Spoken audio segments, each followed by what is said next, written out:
고려는 수많은 전쟁과 원나라의 패배로 인하여 왕들은 힘이 없었고 친원파 세력과 권문세족들은 자기들 이익을 위해 백성들의 터전과 삶을 모조리 뺏어갔는데, 하지만 공민왕은 100년 동안 원의 간섭을 벗어나기 위해 몽고식 변발과 복제를 폐하고 왕권 이상의 권세를 누리던 친원파 권문세족의 수장기철과 그 일당을 숙청시키는데,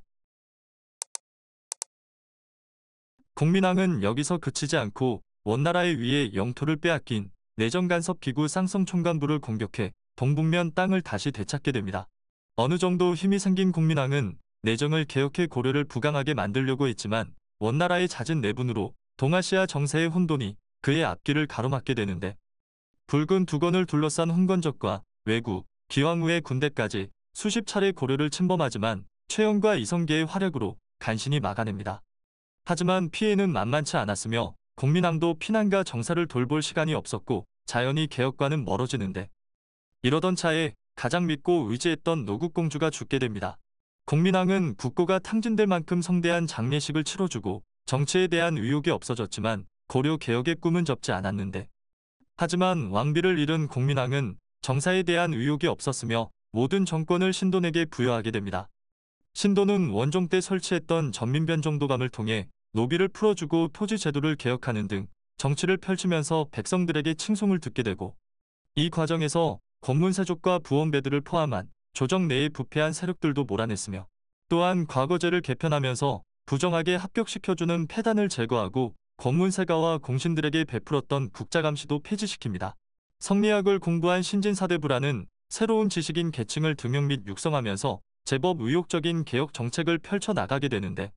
신도는 권력과 개혁의 성공에 심취한 가운데 탐욕과 부패가 끊이지 않았고 점점 불만을 품는 세력이 등장했는데, 권문세족들과 신진사대부들이 신돈의 개혁에 반대를 하게 됩니다.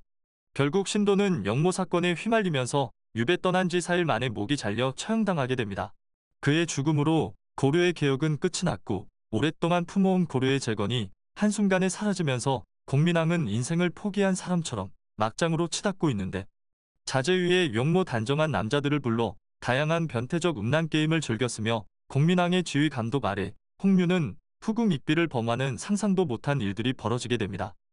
어느 날 최만생에게 후궁 입비의 임신 소식을 듣게 되고 공민왕은 홍윤을 죽여 입비에게 낳은 아이를 본인의 아들로 두려 했지만 최만생은 본인이 죽을까 두려워 홍윤과 자제의 사람들에게 알리고 그들은 흥분한 나머지 치밀한 계획을 세우지 않고 공민왕을 시해합니다. 이인임은 공민왕 죽음에 대한 진상 파악 중에 최만생 옷의 핏자국이 발견되면서 시의 사건 진모가 드러나게 됩니다. 홍윤, 자제의 가담자들을 모두 숙청시키고 이 계기로 이인임은 전국 주도권을 거머쥐게 되는데, 그의 주도 아래 후계를 결정하는 논의 끝에 공민왕의 어린 아들 모니노, 우왕이 왕위에 오르게 됩니다. 신돈이 한참 정권을 잡고 있을 시기에 신돈의 여인, 미모의 여종 반야를 시종을 들게 했고 얼마 뒤 모니노를 출산하게 되면서 원자로 삼게 됩니다. 많은 의심과 얘기들은 있었으나 이인임은 공민왕의 유지에 따라 왕위에 오르게 되고 우왕이 아닌 이인임의 시대가 시작되는데, 이인임은 공민왕의 개혁으로 뺏겼던 토지와 면천된 노비를 다시 찾게 되고 여문방, 임견 및 측근들은 중요한 자리를 독차지하게 됩니다. 한편 1368년 홍건적의 대장 주은장이 원을 북으로 쫓아내 명나라를 세우고 고려와 북원의 경계를 시작했는데, 그럼에도 불구하고 이인임은 예전처럼 북원과 화친하게 됩니다. 신진사대부들은 북원과 화친하는 걸 반대를 했으며 이인임은 신진사대부의 영향력이 큰 정도전에게 원나라 사신을 접대하라는 명을 내리는데, 북원 사신 접대를 거부한 정도전은 나주로 유배를 가게 되고 신진사대부들은 이인임을 탄핵하려고 하지만 실패로 끝나 결국 유배를 가게 됩니다. 정도전은 나주 근처 천민촌에서 백성들의 삶을 지켜봤으며 고려가 얼마나 부패해 가는지 눈으로 직접 보게 되면서 혁명에 대한 꿈을 키워나가게 되는데, 2년 후 유배 생활은 끝이 나지만 개경에는 제한되었고 정도전은 자신의 뜻을 마음껏 펼쳐나갈 수 있는 인물을 찾아 나서게 되고 고려의 영웅이자 백성들의 칭송을 받으며 권력의 주변에 머물고 자기만의 병력을 가지고 있는 이성계 장군을 만나러 가게 됩니다. 한편 이인임은 최영과 손을 잡으면서 조정 내에서도 입지를 더욱 다지게 되고 우왕도 나이가 들면서 왕권을 강화하기 위해 몸부림을 쳤지만 이인임에 의해 허사로 돌아가는데, 우왕은 더 이상 정치에 흥미를 잃어버리고 그 뒤론 술과 여자에 빠져버렸으며 쾌락만을 추구하는 삶을 살게 됩니다. 이이님은 여기서 그치지 않고 임견미, 여문방과 매관매직은 기본이고 백성들의 토지를 그냥 빼앗기도 했으며 세금도 뒤로 빼돌려 재산을 축적하는데 그들의 독주가 심해지자 최영은 이이님 일당을 처단하기 위해 이성계와 손을 잡고 임견미, 여문방을 제거하고 아내와 딸들은 관비로 아들들은 모두 제거해버립니다. 한편 최영을 통해 어느 정도 권력의 기반을 잡은 우왕이지만 어느 날 명나라 주원장은 공민왕 때 되찾은 동북면 땅을 다시 돌려달라 요구를 하게 되고 분노한 최영은 우왕에게 요동을 칠 것을 제안을 하게 되는데 이성계는 사불가론을 내세워 반대를 하지만 최영은 요동정벌 준비를 하게 됩니다. 최영은 여기서 큰 실수를 하게 되는데 우왕은 부친 공민왕처럼 누군가에 살해당할까 두려워 최영에게 남아달라 간곡히 부탁을 하게 되고 할 수 없이 최영은 공민왕 옆에 남게 되면서 나머지 이성계와 조민수 군사들은 요동정벌을 나서게 됩니다. 장마가 시작되고 폭우가 심해지면서 위화도에서 군사들은 더 이상 앞으로 나갈 수 없게 되자 이성계는 해군할 수 있게 거듭 상소를 올리지만 계속 거절을 당하게 되자 이성계는 여러 장수들의 뜻을 모아 고려로 다시 해군을 하게 되는데 최영은 남아있는 군사들로 반란군을 최대한 막아보지만 이미 열세는 이성계에게 기울어져 있었습니다. 고려의 최고의 장수이자 영웅인 최영은 처형당하고 이성계와 조민수는 회군 후 측근들과 모든 정권을 잡게 되고 우왕은 내시 80명을 무장시켜 이성계, 조민수 집을 급습하지만 실패로 끝나 우왕은 폐위되고 유배 가게 됩니다. 이성계와 조민수는 우왕을 폐위시키고 자식인 아닌 종친을 다음 왕으로 세우려 했지만 조민수는 공민왕의 대비와 힘을 합쳐 우왕을 아들 9살 창왕을 왕으로 세우게 되는데 조민수에게 뒤통수를 맞긴 했지만 이성계와 이질한, 정도전, 정몽주, 조준, 남은 등 측근들이 권력을 잡고 있어 조민수의 힘은 미약했습니다. 창왕은 아직 어리지만 시간이 흘러 힘을 갖게 되면 아버지의 복수와 고려의 재건을 위해 역적을 몰릴 수 있는 이성계는 빠른 시일 내 창왕을 몰아낼 준비를 하게 되는데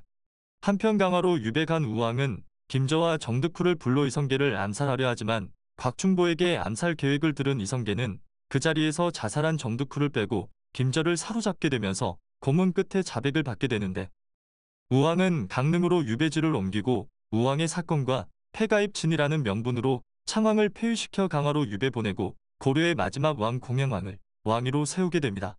허수아비 역할로 왕위에 오른 공양왕이지만 이성계 일파를 견제하는데 이성계는 우왕과 창왕의 처형은 조금 미루자는 입장이었으나 공양왕은 이들의 즉결 처분을 강력히 주장했고 우왕, 창왕을 처형시킵니다. 한편 정몽주는 이성계와 정도전과 함께 고려의 개혁을 위해 손을 잡았으나 위화도 해군 후 새 왕조를 세우려는 낌새를 보이자 정몽주는 마지막까지 고려를 지키기 위해 정도전과 대립하게 됩니다. 이성계가 명나라에서 귀국한 세자 왕석을 마중 나간 차에 사냥을 하다가 낙마하여 부상당하게 되는데 정몽주는 이성계의 부재를 틈타 정도전, 조준 등 이성계 일파의 힘 인사들을 모두 탄핵하여 귀양 보내면서 이성계 측근들을 모두 잘라버립니다. 정몽주는 공양왕에게 참수하라고 계속 주문하지만 공양왕은 참수하지 말고 국문만 하라고 지시했고 하는 수 없이 정몽주는 죽어도 좋으니 국문의 강도를 높이라고 밀명을 내리는데 이성계의 야망인 역성혁명의 꿈도 사라질 듯 보였으나 모친상으로 장례를 치르고 있던 이성계의 다섯째 아들 이방원은 잠시 자리를 비우고 부상당한 아버지를 모시고 개경으로 돌아가는데 이 소식을 들은 정몽주는 이성계의 몸 상태를 확인하기 위해 집으로 병문안을 가지만 돌아가는 길에 이방원의 신복 조영규에게 죽게 됩니다. 정몽주의 죽음에 노발대발하지만 아들 이방원이 만들어준 기회를 놓치지 않고 정몽주 일파의 싹을 잘라버리는데 더 이상 의지할 곳이 없던 공양왕은 고려의 왕업을 이어가기 위해 이성계에게 군신 동맹을 준비하지만